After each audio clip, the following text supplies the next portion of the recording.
RS brothers లో ఆషాఢం KG sale మళ్ళీ మొదలైంది. మరెన్నో క్రేజీ ఆఫర్స్ ఖైదీ చేయండి RS brothers.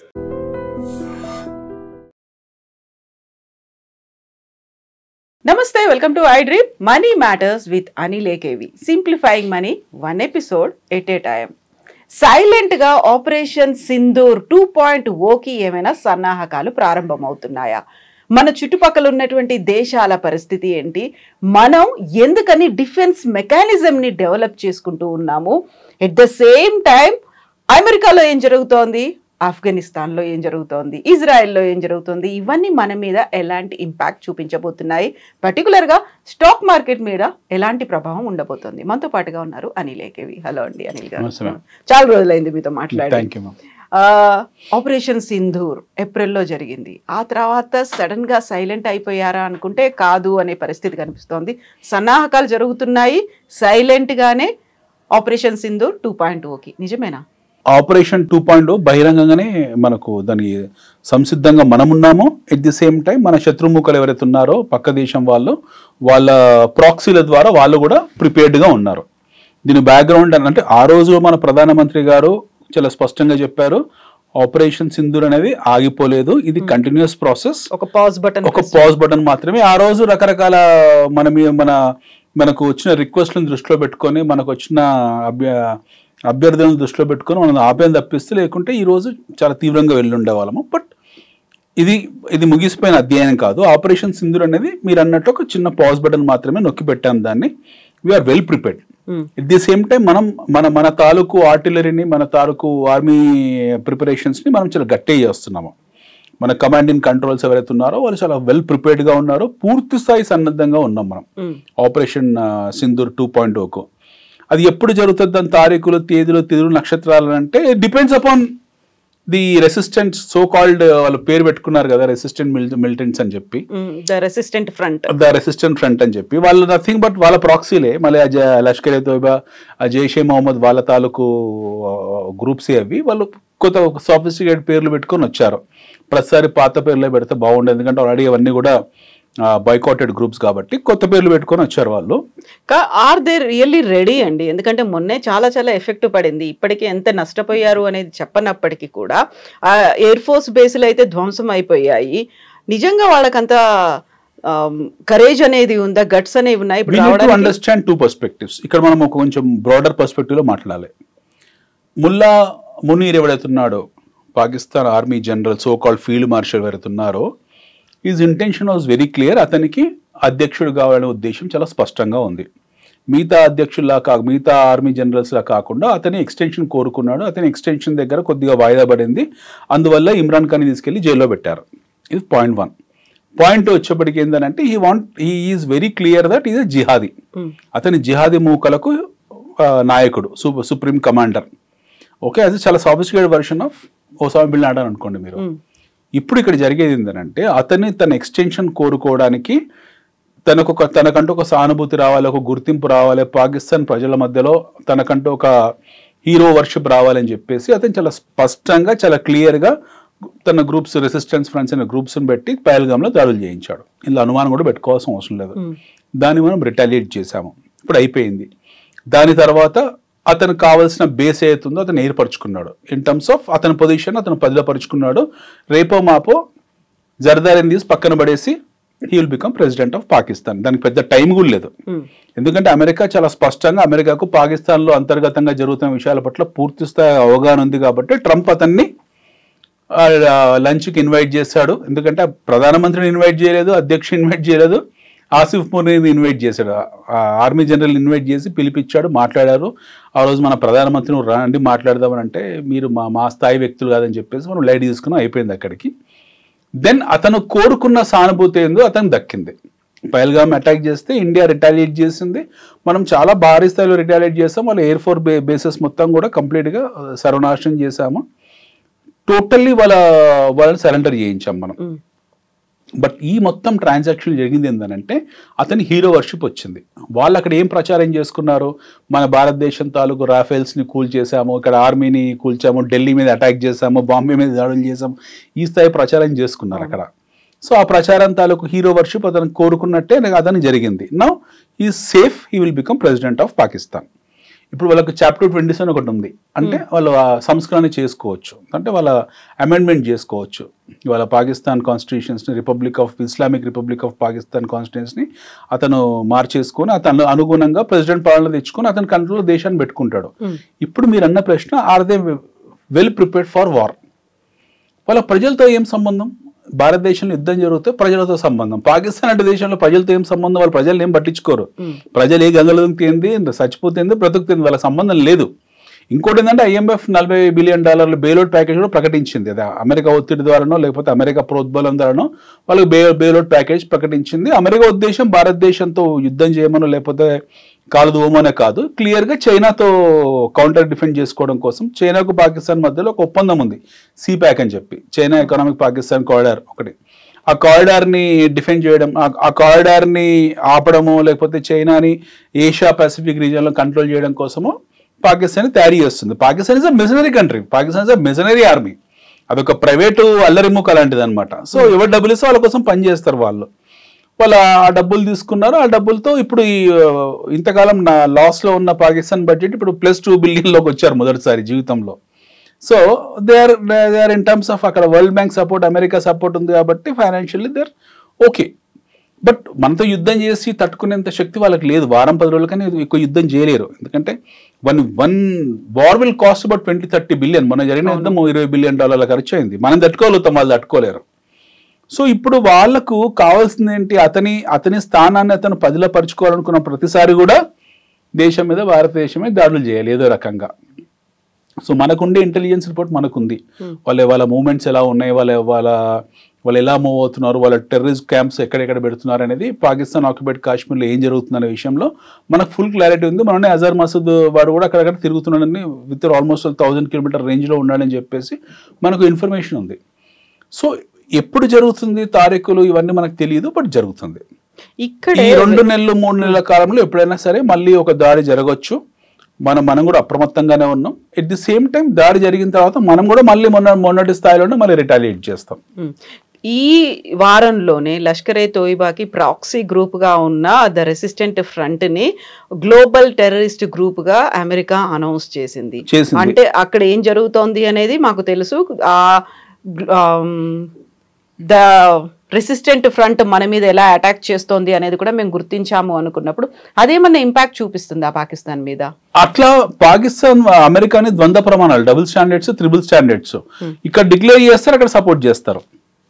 America is playing all dirty games, dirty politics across the global. అమెరికాకు 1 నాలుక 2 నాలుకలు 100 నాలుకలు ఉన్నాయి. అమెరికా CA ఒక మాట చెప్తుంది, అమెరికా ఫారెన్ సెక్రటరీ ఒక మాట చెప్తారు, అమెరికా అధ్యక్షుడు ఒక మాట చెప్తాడు, అమెరికా వైస్ ప్రెసిడెంట్ ఒక మాట చెప్తారు. వాళ్ళ మధ్యలో వాళ్ళకి ప్రాపర్ కోఆర్డినేషన్ ఉంటుంది. ఏ డిపార్ట్మెంట్ ఆ డిపార్ట్మెంట్ ఇండిపెండెంట్గా పనిచేసి వాళ్ళ ఒపీనియన్ ఫామ్ చేసుకుని దాన్ని రిలీజ్ చేస్తారు, క్లాసిఫై చేస్తారు. అంత తప్పిస్తే ఒక కోఆర్డినేటివ్ పద్ధతిలో వాళ్ళు పనిచేసిన దాఖలాలు ఏమీ లేవు, ఎస్పెషల్ ఇండియా పాకిస్తాన్ ఇష్యూలో. సో ఒకవైపు పాకిస్తాన్కు ఫైనాన్షియల్ సపోర్ట్ చేస్తున్నారు, అంటే IMF ద్వారా బెయిల్అవుట్ ప్యాకేజీలు ఇస్తూ పాకిస్తాన్ కూడా డైరెక్ట్గా, అమెరికా కూడా డైరెక్ట్గా సపోర్ట్ చేస్తుంది చాలా విషయాల్లో.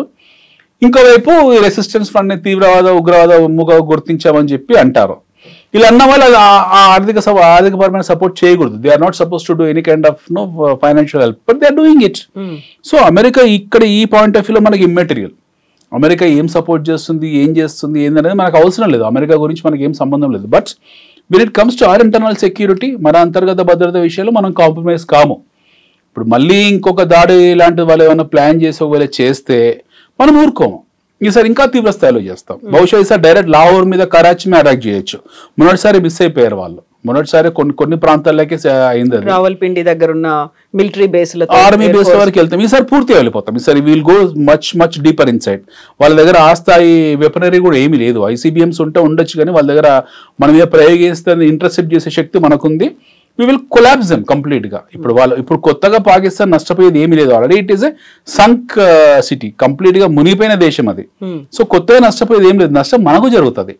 సో నష్ట నివారణ చర్యగా మనం అక్కడెక్కడ అనుమానాస్పద స్థితిలో తిరుగుతున్న వాళ్ళని, లేకపోతే అనుమానాస్పద స్థితి క్యాంప్స్ మనం లేపేసుకుంటూ పోతున్నామో అవన్నీ మనం ప్రతిరోజు చెప్పాల్సిన అవసరం లేదు.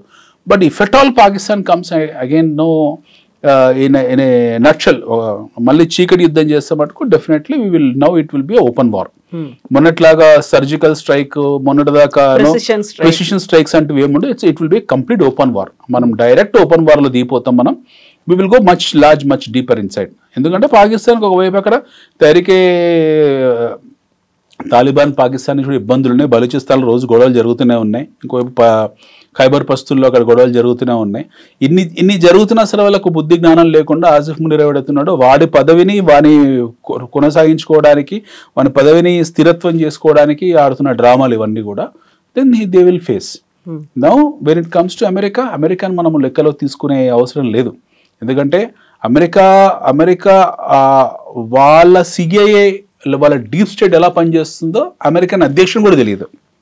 బెస్ట్ ఉదాహరణ ఈ వాస్ టాకింగ్ అబౌట్ మాగా దాకా మేక్ అమెరికా గ్రేట్ అనుకుంటూ ఇష్టంనట్టు ప్రవర్తించుకుంటూ సున్నాలో ఇష్టంనట్టు సుంకాలు ఒక 0 ఈ went up to level 500%. Russia మీద 500% సుంకం. అసలు రష్యాకి అమెరికా ఏం ట్రేడ్ ఉందని చెప్పి 500% సుంకం విధించడానికి చివరికి EU జోన్ ఈవెన్ యూరోపియన్ సమాఖ్య కూడా భారతదేశం మీద మనకు రష్యాకు ట్రేడ్ జరుగుతుందని చెప్పి మన మీద సుంకాలు విధిస్తామని బెదిరించారు. మళ్ళీ ఒకవైపు వాళ్ళ దగ్గర నుంచి పెట్రోల్ కొనుక్కుంటారు. చూడండి డబుల్ స్టాండర్డ్ చూడండి. ఒకవైపు EU వచ్చి దొంగతనంగా రష్యా నుంచి చమురు కొంటుంది, మళ్ళీ మనం బహిరంగ మార్కెట్లో కొంటున్నామని చెప్పి మన మీద ఆక్షేపణ విధిస్తారు. సో ఈ పిరంగిగాలు ఎవరైతే ఉన్నారో రాట్స్ ఎవరైతే ఉన్నారో వీళ్ళ ప్రవర్తన ఇట్లే ఉంటుంది. చాలా కచ్చిరి బిచ్చిరి గందరగోళం ఉంటుంది. వీళ్ళు హార్డ్ కోర్ స్వార్థపరులు.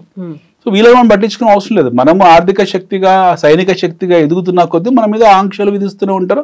మన రకరకాల ఇబ్బందులు గురి చేస్తూనే ఉంటారు. అట్లని చెప్పి మనం ఆగకూడదు. ఆవుతూ మనం వాళ్ళ బానిసత్వం చేయాల్సి ఉంటుంది. We have to move forward to control. ఇప్పుడు అమెరికా పరిస్థితి అంత క్షేమంగా ఏమీ లేదు. America has got 1000 internal problems. MAGA అని చెప్పి దాన్ని మాగా చేసేసారు టోటల్లీ. ఇప్పుడు అది బీన్ మొత్తం పులిసిపోయింది అది కంప్లీట్గా.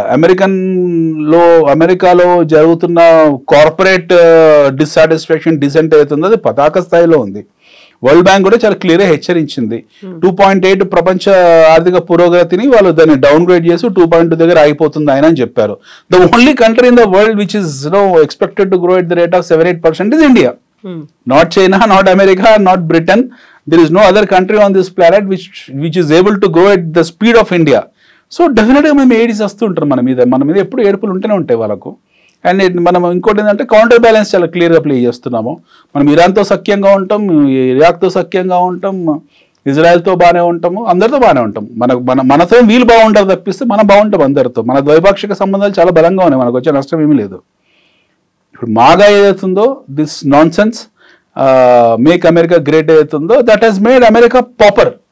పూర్తి స్థాయిగా అమెరికాని కుదేలు పరిచే స్థాయికి తీసుకెళ్లిపోయింది. సో దాని నుంచి వాళ్ళు బయటపడడానికి ఇప్పుడు సడన్ గా మీకు ఎప్స్టైన్ ఫైల్స్ బయటకు వచ్చాయి. ఈయన స్కాండిల్ బయటకు వచ్చింది. మరి ఇది ఎటు దారి తీస్తుందో మనకు తెలియదు. We don't know what kind of shape it will take. So Trump and Elon Musk మధ్యలో ఉన్నటువంటి గొడవ ఇటువైపు దారి తీసింది. ట్రంప్ ఎలాన్ మస్క్ మధ్యలో గొడవ, yes of course Trump Elon Musk గొడవ బహుశా somebody is firing from the shoulders of Elon Musk. Elon Musk భుజాన్ని డీప్ స్టేట్ వాడుతుంది. ఎందుకంటే ట్రంప్ ఆగడాల్లో మితిమీరిపోయాయి. ఆయన మానసిక స్థితి కూడా క్లినికల్లీ పారానోయిడ్గా మారిపోయాడు పూర్తి స్థాయిగా. ఎప్పుడు ఎట్లా ప్రవర్తిస్తున్నాడో తెలియదు. మీరు చెప్తే ఆశ్చర్యపోతారు. 2000 జనాభా 3000 జనాభా ఉన్న చిన్న చిన్న ద్వీపాల మీద కూడా అతను ఆంక్షలు సుంకాలు విధించాడు. అంటే ఏ స్థాయికి దిగజారిపోయారు అర్థం చేసుకోండి.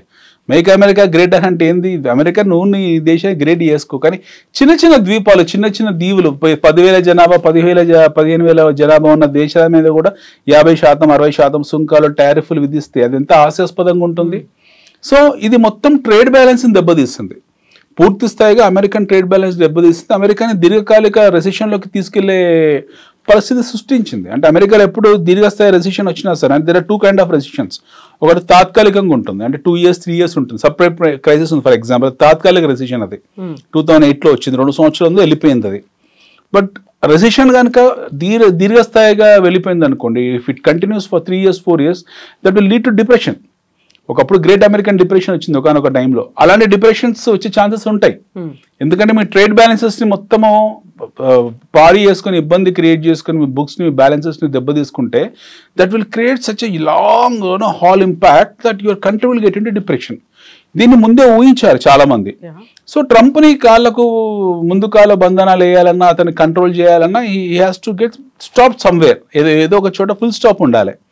దానికి బహుశా ఇది బయటకు వచ్చిందేమో, ఈ లోలిటా ఎక్స్ప్రెస్ వివాదం బయటకు వచ్చిందేమో. ఇది ఎప్పటిదో పాతది, ఇది ఈరోజు కొత్త జరగలేదు. It's very old story. ఎప్పటి నుంచో ఉంది ఇది లోలిటా ఎక్స్ప్రెస్ది. ఆ చిన్న చిన్న దీవుల్లోకి మైనర్ బాలికల్ని, చిన్న ఆడపిల్లల్ని తీసుకెళ్ళి వాళ్ళు ప్రాస్టిట్యూషన్ చేయించేవాళ్ళు. అందులో పెద్ద పెద్ద వ్యాపారవేత్తలు ఇన్వాల్వ్ అయ్యారు. అందుమన్నాడు ఎట్లా కలర్ఫుల్ లైఫ్ కాబట్టి ఈయన ఎట్లా పోతూనే ఉంటాడు అలాంటి వాటికి. సో ఈ ధనిక విట్టులందరూ కూడా, ముసలి ధనిక విట్టులందరూ కూడా చిన్న మైనర్ బాలికలతో వాళ్ళు ఉన్నారన్న విషయము ప్రపంచానికి తెలుసు. ఈ ఫైల్స్, ఎప్స్టైన్ ఫైల్స్ ఏవైతుందో ఇది ప్రపంచం తెలుసు. ఇప్పుడు సడన్గా మళ్ళీ బయటకు వచ్చింది. ఆ లోలిటా ఎక్స్ప్రెస్ విమానం తాలూకు ఇన్ఫర్మేషన్ అంతా బయటకు వచ్చింది. ట్రంప్ బాంబే, ఎలన్ మాస్క్ కి బాంబే వేసాడని అంటున్నారు. We don't know who has involved in this. Anybody can involve. American అధ్యక్షుల మీద ఎప్పుడు కూడా ఒక వివాదం ఉంటుంది. అమెరికా అధ్యక్షులను ఎప్పుడు మొసాద్ కంట్రోల్ చేస్తుంది, వాళ్ళని తొక్కి పెడతారు. వాళ్ళ వ్యక్తిగత లాస్ట్ టైం కూడా చర్చించాం మనం. ఈయన మోనికా లూయిస్ కి ఇష్యూ బయటికి రావడానికి కారణం మొసాదే. ఈయన ఒప్పుకోలేదు. మొసాద్ ఇజ్రాయెల్ స్పై ఏజెన్సీ అవుతుందో వాళ్ళ అమెరికన్ ప్రెసిడెంట్లని పూర్తి క్షుణ్ణంగా స్కాన్ చేసి వాళ్ళ వ్యక్తిగత జీవితాల తాలూకు ప్రతి ఇన్ఫర్మేషన్ వాళ్ళ దగ్గర పెట్టుకొని వాళ్ళకు అనుగుణంగా మార్చుకొని వాళ్ళ అవసరాలు తగ్గట్టు అమెరికా అధ్యక్షులు ప్రవర్తించాలి. ఏమాత్రం అటు ఇటు తేడా వచ్చినా సరే వాళ్ళ తాలూకు స్కాండల్స్ బయట పెడతారు. మోనికా లూయిస్ కి ఇష్యూ కూడా గతంలో అలాగే బయటకు వచ్చింది, బిల్ క్లింటన్ది. సో ఇప్పుడు సడన్ గా ఇది రావడానికి కారణము కేజీబీ రష్యా ఉందా తెలియదు, లేదా మొసాద్ ఉందా తెలియదు, కానీ మొత్తాన్ని బయటకు వచ్చింది. Someone he's fired on from the shoulders of Elon Musk. Elon Musk ఈ బాంబు ఇలా వేసాడు అని అంటే కేజీబీ ఉండొచ్చు, మీకు తెలియదు. రష్యా పుతిన్ కూడా చాలా డిస్సాటిస్ఫై. మేము జిగిరి దోస్తులం, జానే జిగర్ ఫ్రెండ్స్ అన్నట్టు మొన్నదాకా మాట్లాడాడు ట్రంప్. సడన్ గా మొన్న ఒక ఆడియో టేప్ లీక్ అయింది, క్యాన్ యూ బాంబ్ మాస్కో అని చెప్పి. జెలెన్స్కీతో అంటున్న మాటలు, నువ్వు మాస్కో మీద బాంబులు వేయగలుగుతావు, నేను నీకు బాంబులు ఇస్తా అన్నాడు. సో వాళ్ళ దేశమే నువ్వు బాంబులే, నువ్వేడివి. సో ఇవన్నీ ఎలా ఉన్నాయంటే చాలా హాస్యాస్పదంగా ఉంటాయి. ఇంకో దేశంతో యుద్ధం చేస్తుంది. ఉక్రెయిన్ రష్యాతో యుద్ధం చేసుకుంటున్నారు, వాళ్ళు కొట్టుకు చేస్తున్నారు. నాటో తరఫున నువ్వు ఇన్వాల్వ్ అయ్యావు, బాగానే ఉంది. నువ్వెవరు మధ్యలో వెళ్ళి రష్యా మీద బాంబు వేస్తావు, నీకు బాంబులు ఇస్తానంటే ఈయన ఈ మాట అన్న తర్వాత వారానికి బయటకు వచ్చింది లోలిటా ఇష్యూ. సో అక్కడ వాళ్ళు ఇన్వాల్వ్ అయ్యారా తెలియదు, ఎందుకంటే ట్రంప్ను కట్టడి చేయడానికి. లేదా మొసాద్ ఇప్పుడు సిరియా మీద దాడులు చేయడం మొదలుపెట్టింది. అది గ్రేటర్ ఇజ్రాయెల్ దృష్టిలో పెట్టుకొని చేస్తున్నారా, లేకపోతే జోర్డాన్లో కొంచెం సిరియాలో కొద్ది భాగం తీసుకోవాలని చూస్తున్నారా, లేక వెస్ట్ బ్యాంక్, గాజా మొత్తం అయిపోయిన స్టోరీ, ఇంకా వెస్ట్ బ్యాంక్ని ఆక్యుపై చేసుకొని చూస్తున్నారా అనేది తెలియదు. We don't know what is in the mind of Israel. So Israel మన మనసులో ఏముందన్న విషయం మనకు చివరి కూడా తెలియదు. వాళ్ళ గ్రాండ్ స్కీమ్ ఆఫ్ ఆపరేషన్స్లో ట్రంప్ ఏమైనా బలైపోయాడా తెలియదు. ఎందుకంటే మనల్ని కట్టడి చేయాలంటే ఏదో రకంగా చేయాలి. So it is not just MAGA, there are lot of geo political issues involved around. ఒకటి, మనం ఇందాక అనుకున్నట్టు ఈయన అధిక పన్నులు విధించేసి పిచ్చి చేస్తున్నాడు కాబట్టి ఇతన్ని కంట్రోల్ చేయడానికి ఏదో ఒక శక్తి, అదృశ్య శక్తి ఇది వదిలి ఆయన బ్లాక్మెయిల్ చేసి భయపెట్టే ప్రయత్నం చేస్తుంది. ఒకటి. రెండోది, గ్రేటర్ ఇజ్రాయెల్ పర్స్పెక్టివ్లో మొసాద్ బహుశా ఇది బయటికి తీసుకురావచ్చు. నా వ్యక్తిగత అభిప్రాయాలు నేను చెప్తున్నాను, తీసుకురావచ్చు దీన్ని. So that he will not involve much here in this.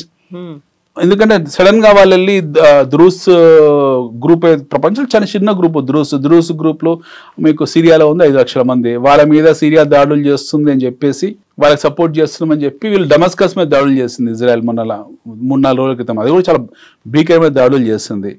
So Israel expansion plan లో ఉందా, వాళ్ళ డిస్ట్రిబ్యూషన్ నెట్వర్క్ అనేది in terms of geographical distribution అనేది గాజా నుంచి వెస్ట్ బ్యాంక్ షిఫ్ట్ అవుతుందా, లేదా కొద్ది ప్రాంతం మీకు సిరియాలో ఆక్యుపై చేసుకోబోతున్నారా? ఓకే, ఎందుకంటే జూడియా అనేది చాలా పెద్ద ప్రాంతం, అంటే గ్రేటర్ ఇజ్రాయెల్లో జూడియా అనేది చాలా పెద్ద భాగం, అందులో కొద్దిగా సిరియా కూడా ఉంటుంది. అక్కడ వరకు వెళ్తున్నారా వీళ్ళు, అది మనకు తెలియదు. ఎట్ ది సేమ్ టైం జెలెన్స్కీని ఎక్కువ ప్రోత్సహించి మొన్నదాకా మేము విత్డ్రా చేస్తాము, డబ్బులు ఇవ్వమని చెప్పిన ట్రంప్ సడన్ గా నువ్వు మాస్కో మీద బాంబులు వేస్తావు అన్నాడు. సో కేజీబీ ఏమైనా వాళ్ళ దగ్గర ఇన్ఫర్మేషన్ పెట్టుకుని బాంబు వేసిందా తెలియదు. For what's ever reason, from మీరన్న స్టాక్ మార్కెట్ పర్స్పెక్టివ్, ఇది కొంచెం వేడెక్కుతాయి, ఇది కొద్దిగా హీట్ ఎక్కుతాయి, ట్రంప్ వెనక్కి దిక్కుతాడు. వరల్డ్ వైడ్ ఇంపాక్ట్ ఉంటుంది ఇది. ఎందుకంటే nobody wants there country to get de facto deficiency. So వాళ్ళకి ఎట్టి పరిస్థితుల్లో బలహీనపడే ఉద్దేశం వాళ్ళు ఉండరు. మన దేశం కానివ్వండి, ఈవెన్ పనికి మన పాకిస్తాన్ కానివ్వండి, వాళ్ళు బలహీన పడాలని కోరుకోరు కదా. ట్రంప్ నిర్వాహకం ఎట్లుందంటే ఆయన దేశం రెసిషన్లోకి వెళ్ళడం కాదు, ఆయన వల్ల పక్కనలోకి వెళ్ళినా రెసిషన్లోకి వెళ్ళే పరిస్థితికి వచ్చింది. సో బ్రెజిల్ ఆల్రెడీ సఫర్ అవుతుంది, కింద అర్జెంటీనా సఫర్ అవుతుంది, కొలంబియా, పెరు, పరగ్వే, చైలీ, అసలు ఎట్లాంటి దేశాలు ఇవన్నీ సఫర్ అవుతున్నాయి పూర్తి స్థాయి. లాటిన్ అమెరికన్ కంట్రీస్, ఫ్రాన్స్కి వాళ్ళకి చెడింది, ఇటలీకి వాళ్ళకి చెడింది, జర్మనీకి వాళ్ళకి చెడింది, ఆస్ట్రేలియాకి వాళ్ళకి చెడింది. మొత్తమైన వైలెట్ రిలేషన్షిప్స్ అన్ని కూడా చెడిపోయి, ఏదో వాళ్ళ దగ్గర బలమైన ఆయుధాలు ఉన్నాయి కాబట్టి ఈ మాత్రం భయపడుతున్నారు, లేకపోతే వాడు పట్టించుకోరు. So he has brought that country to a stage where he is limited America to have a lunch on with Mullah Munir. America స్థాయి ఎక్కడ దిగిపోయిందని అంటే ఎలిజబెత్ రాణితో లేకపోతే కింగ్ చార్లెస్తో కూర్చునే అమెరికన్ ప్రెసిడెంట్లు ఆసిఫ్ మునీర్తో కూర్చొని భోజనాలు చేస్తున్నారు. ఆ స్థాయికి వచ్చేసారు వాళ్ళు. Let's understand they have no deprived to that pathetic condition. So Americans deep state will not accept this. వాళ్ళు ఒప్పుకోలేరు. వాళ్ళ అగ్రరాజ్య హోదాను వాళ్ళు కోల్పోవడానికి వాళ్ళు ఇష్టపడరు. ఇప్పుడు వాళ్ళని కట్టడి చేయాలంటే ఎట్టి పరిస్థితిలో మీరు ట్రంప్ని కట్టడి చేయాలి. So that 1 shot 4-5 birds. ఒకటి, ఈ సుంకాలు గింకాలు ఇవన్నీ నాన్ సెన్స్ పక్కన పెట్టేసుకొని బుద్ధిగా పనిచేసుకోవడము, ఇంటర్నల్గా డెవలప్ చేసుకోవడము. రెండోది, ఈ యుక్రెయిన్ ఇలాంటి విషయాల్లో ఎక్కువ ఇన్వాల్వ్ అయిపోయి విచ్చల డబ్బులు ఖర్చు పెట్టి మాస్కో మీద బాంబులు వేస్తా, పిట్స్బర్గ్ మీద బాంబులు వేస్తా, ఓల్గా నదిని ఎండబెడతా, ఇవన్నీ ఆపేసుకోవాలి. మూడోది, ఇజ్రాయెల్ మనం అనుకున్నది కూడా రేపు పొద్దున ఇజ్రాయెల్ మీద ఎలాంటి ఆంక్షలు విధించకుండా లేదా సపోర్ట్ ఆపకుండా ఉండడానికి రావచ్చు. సో ఈ 3 dimensions దీనికి ఉన్నాయి ఈ పర్టికులర్ ప్రోగ్రామ్కు. ఇన్ని రకాల జియో పొలిటికల్ ఇష్యూస్ అనేవి ఉన్నాయి డిఫరెంట్ కంట్రీస్లో, అక్కడ అన్సర్టనిటీ అనేది ఉంది. ఇవన్నీ ఉన్నప్పుడు ఇదే సరైన మౌకా అనుకుంటుందా భారతదేశం కూడా మళ్ళీ అటాక్ చేయడానికో, లేకుంటే పాకిస్తాన్ నుంచి వస్తే ఒకసారి పాకిస్తాన్ కనుక ఈసారి ఏదైనా చేసింది అంటే మేము కంప్లీట్గా దాన్ని తుదముట్టిస్తామనేటువంటి ఒక మాట ఓపెన్లీ సేడ్ ఇట్. మనం దీని ఏం సీక్రెసీ పెట్టలేదు ఈ విషయాన్ని. నువ్వు మళ్ళీ ఒకసారి కనుక నువ్వు ఆయుధాలు రెడీ చేసుకుంటే మేము ఇక్కడ రెడీగా ఉన్నాము. And this time it is nothing called as precise guided bombing. We will go cluster bombing. ఇంకా అలా అనుమానం కూడా పెట్టుకోవాల్సిన అవసరం లేదు. ఈసారి కనుక పిచ్చి వేషాలు వేసి మొన్నట్లాగా రెసిస్టెన్స్ ఫ్రంట్లో వచ్చి పహల్గామ్ లాంటి దాడులు ఏమైనా చేస్తే ఈసారి మనం ఊరుకోము. We will do carpet bombing కంప్లీట్గా. అస్సలు ఊరుకోము. మీరు చూడండి లాస్ట్ 2 months మన ప్రిపరేషన్ ఎంత అద్భుతంగా ఉందో. We are just preparing for a war. అంటే మన దేశ సైనిక శక్తులన్నీ కూడా మోహరించినాయి బార్డర్ మీద. మనం అప్గ్రేడ్ చేసుకుంటున్నాం. మన వెపనరీని చాలా తీవ్రస్థాయిగా అప్గ్రేడ్ చేసుకుంటున్నాము. మళ్ళీ 30 రాఫెల్కి ఆర్డర్ ఇచ్చాం. మనము SU అడ్వాన్స్ వర్షన్స్ తీసుకుంటున్నాం రష్యా నుంచి. 500కి వెళ్ళిపోయాం మనము. ఆకాష్ని కానీ, పృథ్వీని కానీ, లేకపోతే బ్రహ్మోస్ని కానీ లాంగ్ రేంజ్ మిసైల్స్ అన్ని మనం తయారు చేసి పెట్టుకుంటున్నాము. ఇంటర్సెప్ట్ చేయడానికి మన బ్యాలిస్టిక్ మిసైల్స్ అన్ని రెడీగా ఉన్నాయి. సో ఇప్పుడు ఈ లాస్ట్ 2 monthsలో ఆల్మోస్ట్ 100% అప్గ్రేడ్ అయ్యాం మనం. ఇక్కడ నుంచి ఇది కంటిన్యూ అవుతుంది. Now we are an export oriented country. Defence సెక్టర్లో we are export oriented country. So మన స్థాయి చాలా పెద్దది. సో పాకిస్తాన్ మనతో యుద్ధం చేసి 1-2 గంటల కన్నా ఎక్కువసేపు నిలబడలేదు. దాన్ని నివారించడానికి మనం పెద్ద ఆయుధాలు ఉపయోగించాల్సిన అవసరం లేదు. జస్ట్ ఇట్లా రాళ్ళు కొడితే పడిపోయి వాళ్ళ తుప్పుపట్టిన F-16 అవన్నీ. యాజ్ ఎ సెట్, వాళ్ళు మన మీద దాడులు చేయాలన్నా మళ్ళీ ఇలాంటివి చేయాలన్నా కూడా ఈ జిహాదీ మూకలని పోషిస్తున్న ముల్లా మునీరే తన స్థానాన్ని పదిలపరుచుకోవడానికి అసద్ మసూద్ అలాంటి పావులను వాడుకుంటాడు. He will use all these points for his benefit and safety. And అక్కడ ఏంటంటే రోజుకి ఇమ్రాన్ ఖాన్కు మద్దతు పెరుగుతుంది. ఆ మద్దతును తగ్గించడం కోసం ఇతను మన మీద పహల్గామ్ దాడులు చేయించి ఆ మద్దతును తన వైపు డైవర్ట్ చేసుకుంటాడు. కానీ ఎక్కువ రోజులు ఉండదు, ఆవిరైపోతాయి ఏదో ఒక సందర్భంలో. ఇంటెలెక్చువల్స్ ఉంటారు కదా మాట్లాడే వాళ్ళు అక్కడిక్కడ. సో వాళ్ళు వైడ్ స్ప్రెడ్గా బయటకు వచ్చి మాట్లాడినప్పుడు పబ్లిక్లో కూడా అవేర్నెస్ పెరుగుతుంది. ఏదో జరిగింది మా చుట్టూ, ఏదో వచ్చి పన్నారని చెప్పి. ఈ మొత్తంలో పాకిస్తాన్ పేద ప్రజలు అమాయకులు. 80% 85% population is below poverty line. Poverty line మనకు వాళ్ళకు మధ్యలో డిఫరెన్షియన్స్ మారుతుంది. మన పావర్టీ లైన్ వేరు, వాళ్ళ పావర్టీ లైన్. వాళ్ళ పావర్టీ లైన్ అంటే ఒక పూట భోజనం ఆరన్నో కంప్లీట్గా పస్తులు ఉండడం. సో మన దగ్గర అలా కాదు కదా. మన బేసిక్ నీడ్స్ ఉన్న తర్వాత కూడా మనం పావర్టీ లైన్ కింద BPL కిందనే మాట్లాడుతున్నాం. వాళ్ళ బేసిక్ నీడ్స్ లేని పావర్టీ లైన్. సో 80% పాపులేషన్ అక్కడ చాలా దుర్భరమైన పరిస్థితిలో ఉన్నారు. వాళ్ళకి తెలియదు, అమాయక ప్రజలు వాళ్ళు. ఖచ్చితంగా వాళ్ళకి తెలియదు. వాళ్ళని రాడికలైజ్ చేశారు. ఎట్ ది సేమ్ టైం దాని చుట్టూ పెట్టుకుని ఆడుకుంటున్నారు వీళ్ళు. అయితే వాట్ విల్ హ్యాపెన్ ఆపరేషన్ 2.0 ఎప్పుడు జరుగుతుంది అనేది ఈ సంవత్సరం అయితే ఖచ్చితంగా జరుగుతుందండి. This Diwali we will have two kind of Diwalis. One is ఒకటి సంస్కృతపరమైన దివాలి మనకు ఉంటుంది, మన పండుగ సహజ సిద్ధమైన దీపావళి పండుగ ఉంటుంది, మన కల్చరల్ పండుగ మనకు ఉంటుంది, ఈ దీపావళి ఉంటుంది. ఈ మనం ప్రత్యేకంగా పటాకులు కొనుక్కోవాల్సిన అవసరం లేదు. ఈసారి మనం వెళ్ళి షాపింగ్ చేయాల్సిన అవసరం లేదు, మన సైన్యం వాటిని చూపిస్తుంది. This Diwali will have long range missiles and long range rockets firing in the sky. Will be seeing all that. మనం ఖచ్చితంగా అది చూస్తాం. ఎందుకనంటే ఈ 2 నెలల్లో మీరు అనుకునే మాగా ట్రంప్ గింపు ఇష్యూస్ అన్ని డౌన్ ప్లే అయిపోతాయి, ఇవన్నిటి కూడా సెటిల్ అయిపోతాయి more or less. Okay, he will no go back. There are lot of setbacks for him to make him to go back. అది సెట్ అయిపోతుంది. Zelensky mostly will be out of the picture. వచ్చే 2 నెలల్లో Zelensky ఉండడు, పిక్చర్లో ఉండడు. What Russia wants, what Putin wants, he will achieve it. జెలెన్స్కీని picture లేకుండా చేస్తాడు, ఆ నాటోలో మెంబర్షిప్ లేకుండా ఉక్రెయిన్ చేస్తారు. You has to go back. ఇక మిగిలింది ఏంటి? ఇజ్రాయెల్. దాన్ని ఎవరు కంట్రోల్ చేయలేరు. ఎందుకంటే యాజ్ వి సైడ్ వాళ్ళ సూత్రధారి అన్నిటి వెనుక వాళ్ళు ఉంటారు కాబట్టి వాళ్ళ గ్రాండ్ స్కీమ్ ఆఫ్ ఆపరేషన్స్లో ఏముందో మనకు కూడా తెలియదు. But very good point, we are good friends to them. So intelligence షేరింగ్లో కానివ్వండి, లేకపోతే కల్చరల్ షేరింగ్లో కానివ్వండి, లేకపోతే in terms of emotional sharing కానివ్వండి, మనకి వాళ్ళతో గొప్ప బాండేజ్ ఉంది. Iran almost is a gone case అయిపోయింది. ఇరాన్ గురించి ప్రత్యేకంగా చర్చించాల్సిన అవసరం లేదు. హౌతీలో మనం అనుకున్న యమన్లో అది కూడా ఆల్మోస్ట్ అయిపోయింది. ఇప్పుడు మిగిలింది ఏంటంటే ఇప్పుడు latest hot topic Trump withdrawal. అంటే సుంకాల నుంచి ఆయన బ్యాక్ స్టెప్ వేసుకొని సైలెంట్గా ఉండడం, ఈ పారానాయిడ్ యాక్టివిటీస్ నుంచి, పారానార్మల్ యాక్టివిటీస్ నుంచి ఆయన నార్మల్ కావడం, ఆయన పిశాచిలాగా ప్రవర్తించకుండా మనిషిలాగా ప్రవర్తిస్తే ప్రపంచం కానీ ఆయన దేశం కానీ సుఖశాంతులతో వరదిల్తుంది. లేకపోతే ఇబ్బందులకు ఆయన్నే వస్తాడు. మనకు వచ్చేది ఏమీ లేదు. మన దగ్గర as we said, as we discussed, Operation 2 it will happen. Operation Sindoor 2 Part 2 అనేది భారీ స్థాయిలో ఉంటుంది, ఖచ్చితంగా జరుగుతుంది, అలా అనుమానం లేదు. మనకి ఆపరేషన్ సింధూర్ జరిగినప్పుడే బోల్డ్ అన్ని డిఫరెంట్ వర్షన్స్ అనేవి వినిపించాయి. ఆ తర్వాత మనకి ఎంత నష్టం జరిగిందో అది ఇంకా వివరాలే వెల్లడించలేదు అనుకున్నప్పుడు ఆర్ వి ప్రిపేర్డ్? మనకి ఇక్కడ ఉన్నటువంటి డిఫరెంట్ సెక్టార్స్ అందరూ కూడా దానికోసం వెల్కమ్ చేస్తారా, లేకుంటే we will welcome, we are well prepared. As a country, we are well prepared. As a citizen, we are also well prepared. మనకు వచ్చే నష్టం ఏమీ లేదు. We are a cash rich country. Almost $650 billion cash reserves ఉన్న దేశం మనది. World is looking at India in terms of a greater exports. మరి పొద్దున మనం చైనాకు option కాబోతున్నాం in terms of ancillary manufacturing. కుటీర పరిశ్రమకు మనమే హబ్ కాబోతున్నాము. చైనా ఇప్పుడైతే $500 billion ఎక్స్పోర్ట్స్ అయితే చేస్తుంది అమెరికాకు, అందులో 10-20% షేర్ మనం దక్కించుకున్నా చాలు. మనం ఈ స్థాయిలో ఉండం, ఇక్కడ నుంచి ఇంకో 3-4 digit స్థాయిలోకి వెళ్ళిపోతాము. రెండోది వచ్చేప్పటికి నష్టం ఏం జరిగినా సరే విత్ ఇన్ ది బడ్జెట్లో జరుగుతుంది నష్టం. పాకిస్తాన్తో మనం జరిగిన యుద్ధంలో జరిగిన నష్టం ఏతుందో మనం కూడా నష్టపోయి ఉంటాం. ఓకే, ఇన్ టర్మ్స్ ఆఫ్ నష్టం మొత్తం $20 billion నష్టం జరిగింది అంటున్నారు. ఇది ఆపరేషన్ సింధూర్ Part 1లో. అలా 90% పాకిస్తాన్ భరించాల్సింది. మనకు వచ్చిన నష్టం మనకేం పహల్గామ్లో ప్రాణాలు కోల్పోయింది తప్పిస్తే ఫిజికల్ నష్టాలు లేకపోతే అసెట్ నష్టాలు మనకేం జరగలేదు. We did not lose a single assets. మన ఆర్మీ అసెట్స్ మనం ఏం కోల్పోలేదు. ఒకవేళ ఏమైనా నష్టం రేపు పొద్దున భవిష్యత్తు జరిగినా సరే మన ప్రొవిజన్స్ ఉన్నాయి. ఆల్మోస్ట్ $80-90 billion బడ్జెట్ మనది, రక్షణ శాఖ బడ్జెట్. అందులోంచి 5%, 6% మనం ఇట్లాంటి యుద్ధాలకు ప్రొవిజన్ పెట్టుకుంటాం. మనకు వచ్చే నష్టం లేదు, నష్టం పాకిస్తాన్కు.